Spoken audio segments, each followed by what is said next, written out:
My name is Barbara Corsaro.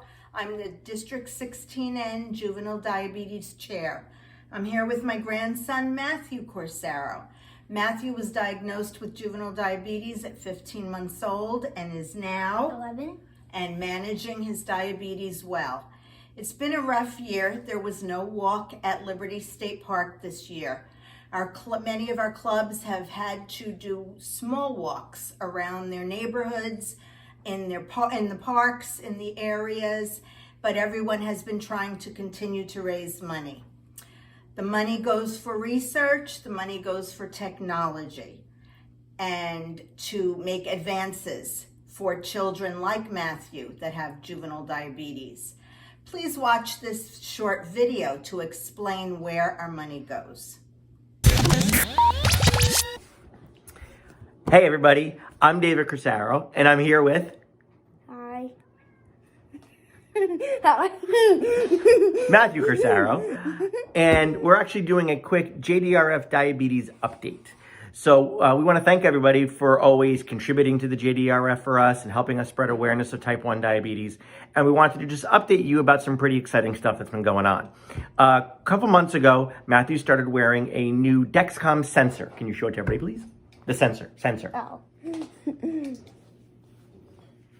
Right there. See that? And what that does is that measures his blood sugar once every 5 minutes and sends the signal to my phone. And so that we can keep track of what his blood sugar is. So rather than Matthew getting 10, 12, 14 different finger sticks every single day, now he gets that inserted into him once every 10 days, and then it sends a signal every 5 minutes. It allows us to keep track of his blood sugar. So that's been huge. But about 2 weeks ago, we got even more good news because Matthew got a brand new tandem insulin pump. And what's really interesting about this particular insulin pump is this pump talks to the sensor. So essentially what It's a robot. I don't know how it talks. It's a robot. It's a robot. So essentially what happens is whenever he eats food or consumes some sugar, we obviously have to go into that pump and administer insulin for him. But throughout the rest of the day, when his blood sugar would normally just go through some minor fluctuations, the pump will sort of communicate with the sensor and either turn on or turn off little tiny bits of insulin that he gets all day long, which is called a basal rate. And it really helps to keep his blood sugar flat all day long. So whereas a year and a half ago, when he didn't have the sensor and he had the old insulin pump, we had to check his blood sugar through a finger stick 10 to 14 times a day. We had to give him insulin, take insulin back, or not take insulin back, give him insulin, give him sugar. We had to do all these different things to just try to keep his blood sugar level, which usually involved either Lauren or I waking up multiple times a night. But now with this tandem pump, it talks to the sensor, it communicates, it essentially acts as it's like an artificial pancreas and helps to keep his blood sugar flat pretty much all day long. So real exciting things going on here. Do you have anything you want to say? Good. So really exciting. Do you want to say anything? No. Okay. So really exciting stuff going on. We want to thank everybody as always for donating to the JDRF because that money that you guys donate helps to fund the research and the technology to help make his life easier, our life easier, and the life easier for everybody who's dealing with type 1 diabetes. Any other comments? No. He's not the best color man in the league for nothing, folks. All right, guys. Thank you very much. Say goodbye. Bye. Hi, my name is Donna Friedel, and it's been my pleasure over the past year to be the MD-16 chairperson for the Diabetes Action and Awareness Committee. My co-committee members are Dr. Angel Lazo from 16J and Lion Barbara Corsaro from 16N. Despite the pandemic, which has made everything much more difficult, we had a successful year for Diabetes Action and Awareness. All three committee members have worked hard to bring awareness to clubs and to our districts, and also to take action, both in making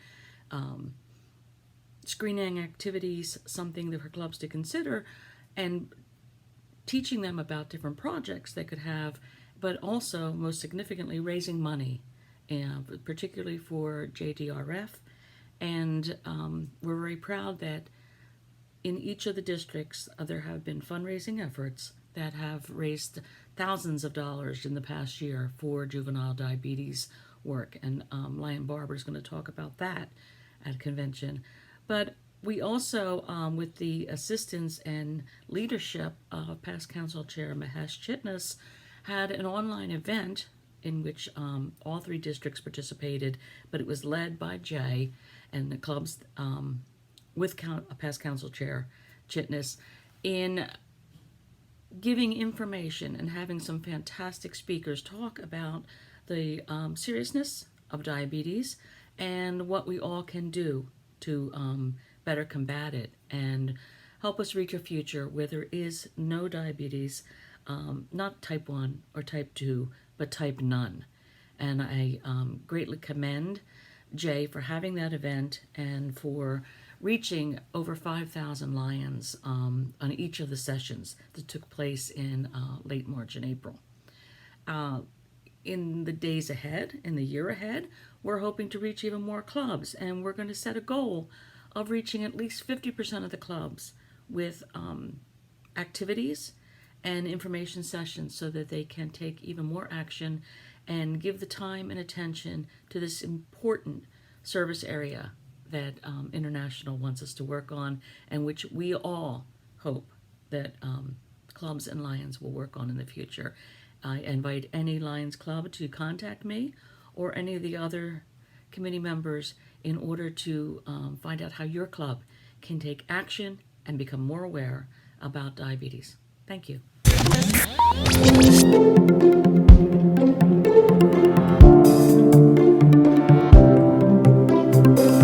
So my name is Vinnie Bansell, and my photography teacher was also my art teacher, Mrs. Wasmer, and she introduced the Peace Poster contest to us. I was already interested in art, so I really wanted to take the opportunity to both grow my art skills because it would be a fun project. So I really wanted to take that chance, and my teacher really encouraged me to do it. I wanted to show peace through service because that was the theme, and I wanted to show how different professions work together to bring peace and harmony to our world. So I showed that by having the earth in the center of my poster, and I had the dove flying from 2 hands. I had flags drawn in the hands to show how people come from different cultures and different backgrounds, but all those countries and all those ideas come together to really give peace like a way. On the outside of the earth, I had a large peace sign with flowers with nature in the background, and I had a doctor, I had a fireman, I had police officers and a mailman and 2 other professions, but they all really showed helping others, and I had a teacher to really show how all of that really comes together in different ways, but they're all so important, equally important, and essential to how service brings peace. So winner or not, this is a very positive contest, and I am glad that we participated. It has become a we phenomena instead of just Vidhi's phenomena. The kind of support she got from school, Mr. Mekarsar was also very excited about it. So it has been a very, very phenomenal and exciting anticipation. Obviously, we are incredibly proud of Vidhi, but also I would be remiss if I didn't mention the Lions Club, who created this opportunity for her to explore her talent. And it's nothing new. The Lions Club is such a tremendous partner. The members are terrific role models for our adolescents, and I'm just grateful for that relationship. I found out that I won the Saddle River I won in the district, in the Saddle River Valley Club specifically. And then after I started taking the photo and I found that I was going to 3 in the state, I think I came to the principal's office, and that's when it sort of became real for me.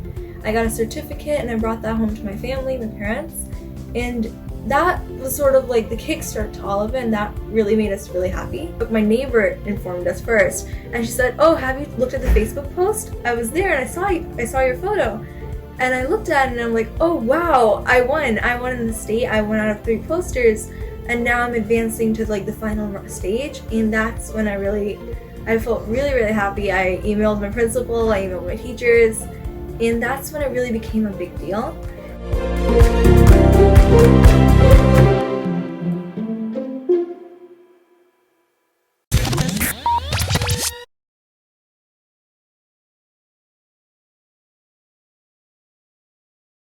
Greetings, fellow Lions. My name is Dr. David Verducci, and I'm here today to share with you information about the State of Our Leo Clubs program here in New Jersey. To begin, despite the difficulties of Leos to function in this time of COVID-19, it is my very great pleasure to be able to inform you that the Leo program here in New Jersey is not just surviving, but is thriving. Since becoming chairman of the Leo Committee in 2017, I have had the privilege of meeting and speaking with many of the young men and women around the state who comprise our Leo membership. And I can tell you, without any reservation whatsoever, that these young people are as firmly committed to the Lionistic ideals of service to others as any other generation in the history of our organization. Throughout this pandemic, all Leos continue to live by the Leo motto: leadership, experience, and opportunity. And considering all the great work I've seen Leos do, nothing tops the efforts of all Leos during the past year. Throughout this health crisis, Leos have stepped up to meet the challenges of service to those in need, engaging in a wide variety of activities ranging from projects designed to fight food insecurity to increasing childhood literacy.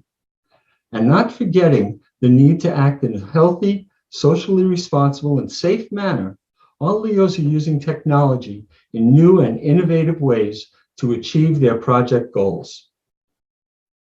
But it is the social conscience of today's young generation that is the backbone and strength of our Leo program today, and which has the potential to be the source of tomorrow's Lions.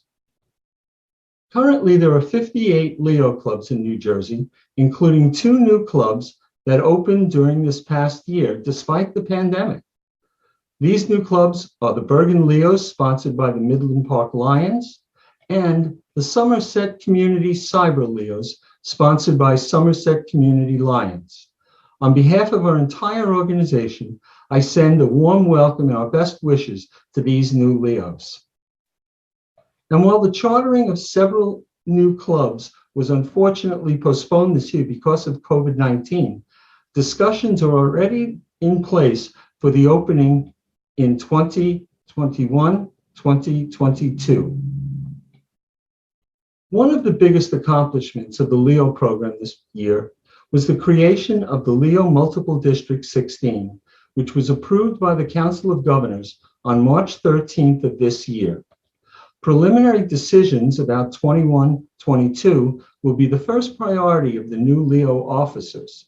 These discussions will begin immediately after their induction ceremony, slated to be held during this very convention, virtually. This new Leo multiple district was not built haphazardly. The extensive preparation, which provided the groundwork for this new endeavor, took well over a year and involved Lions from across the state. Our collective thanks go to the members of the Leo Multiple District 16 Planning Committee, who wrote the drafts of both its constitution and its bylaws. They include Lions Bradford Day, Al Matola, Stacy Camerari, Cash Delori, and Planning Committee Chair Lion Sabarna Sani. So notwithstanding the restrictions placed on us by this awful pandemic, Leos have continued to come through in the performance of their service activities, assisting their fellow human beings in 1,000 different ways, both large and small. Leos already know that they are making a real difference around their neighborhoods and around the world. So despite all the challenges brought on by COVID-19, Leo's innovation and hard work this past year reinforced our faith that service to others can go on, no matter what. They have transformed 2021 from what might have been remembered as a year of unfulfilled promise into a year that will be looked back upon by future Leos and Lions as one of true inspiration. And finally, I offer personal thanks for the opportunity to lead this program again this year. My own Leo-related service has been a profoundly meaningful and fulfilling experience made possible by so many within the Lions organization. I would therefore be remiss if I did not acknowledge Council Chair Mike Bacala, State Advisor Jack Romano, District Governors Nalit Patel, Kevin Kasabuki, and Al Matola for their continuous encouragement and support. But that's enough for the past now. Now it's time for us to focus on 21-22 and making that year our very best yet. Thank you very much. Al Brewer from New Jersey Lions Eyeglass Recycling Center here. It's a beautiful day in West Trenton. This is our new forklift that we had. We appreciate the support and donations that were made from the District Charitable Foundations, NJ&L, as well as all the local Lions clubs who support the Eyeglass Recycling Center in a variety of different ways. We're using this fork truck to move large quantities of eyeglasses. If you follow me, you're going to see as we enter the center that we have a rack system behind, and we also have pallets that are on top of each other. This maximizes the use of space and enables us to take in more and more glasses, up to 1.2 million pair. I just want everyone to know that New Jersey Lurk is open. Thursday, Friday, and Saturday is a great time for you to bring small groups up to 10 people to volunteer at the center, and your help is needed and your support is greatly appreciated as well. Another point I'd like to make is that your safety while you're here is of the utmost importance to us. If you follow me back into the center a little bit here, you're going to see that we put in safety protocols. And one of the things we're asking everyone to do is to make sure they social distance. You can see from the floor, 6 feet apart. We encourage everyone to be apart when they go through the sorting process and when they volunteer at the center. So we also have gloves available for those volunteers who wish to come in, and we ask everyone to bring masks. It's mandatory for you to wear masks and to keep everyone safe. Also hand sanitizer, and also we clean the tables before and after each use. Something that was really special that happened in the last year when COVID struck is that we were able to redo and retrofit our lensometer room, put in place the safety protocols like this barrier, making sure everyone who has working conditions that are safe for them. So you can see they're all separated, hand masks are there on every table, cleaners and everything like that. So if you would like to volunteer, please contact me at Lionel Brewer, 908-244-9996 again.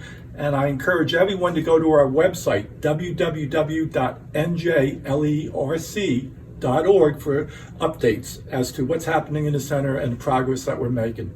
Thank you all and have a great day. Hello everyone, this is Alvin Cox, immediate past District Governor 16N. I hope you are enjoying the New Jersey State Convention via Zoom. I'm having a great time. The reason for my announcement today, and I bet you are wondering why I'm wearing a Canadian t-shirt.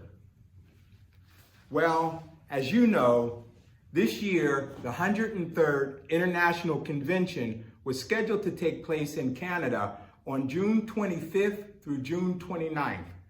But because of COVID and the continued worldwide health crisis, Lions International Board of Directors utilized great judgment and made the decision to hold the convention virtually.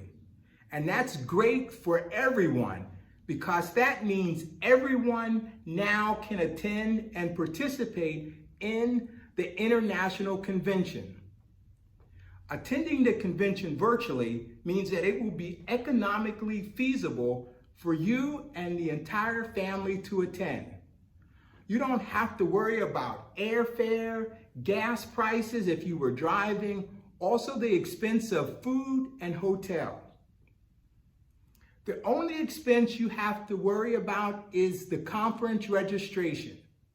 the Lions International 103rd Convention registration is just $75. That's right, just $75 entitles you to participate in all convention activities, the opening ceremonies, the International President's Address, and the virtual Parade of Nations. You will be able to attend Zoom workshops with Lions throughout the world. This is your opportunity to meet Lions from every state, country, and continent. Remember, the Lions Club International is the largest humanitarian organization throughout the world. Attending Lions 103rd International Convention through Zoom will show you how Lions throughout the world serve. Here's how to register. Go to Lions Club International webpage. Click on LCICON. Follow the instructions to register. After you have successfully registered, you will receive a confirmation email. And approximately 1 or 2 weeks prior to the convention, you will receive a link and your credentials to attend the event. Beginning June 25th, sit back, relax in the comfort of your home, and enjoy the 103rd International Convention hosted by Canada. Hopefully, at one of the Zoom workshops and events, you will see me, and I will be the one eating pancakes topped with genuine maple syrup from Canada. Also, since French is an official language of Canada, I will say bonne journée, good day. I wish all Lions have a good day. Bonne journée, and I will see you at the convention. Hello, this is the NAMI report for the year 2021. So far this year, the multi-district has done fairly well with our efforts to increase membership. District J is up 29 at this point. District L is up 14 members at this point. However, District N is down 49 members this year so far. District J and District L both have new clubs and new branch clubs. We were hoping that with the lessening of restrictions after COVID, that we'll be able to get out and meet people and get new clubs started next year. If anyone has anything that they want to ask me, they can do it afterwards by email. My email is srfesq@aol.com. In L, we have some events that may take place in June. Membership events for some smaller clubs, trying to get people who are movers and shakers in their town to join the club. We'll have an event where we invite people to a meeting and then try to sign them up. Once again, it was a pleasure serving the district in this capacity this year, and I hope that everybody remembers just ask one.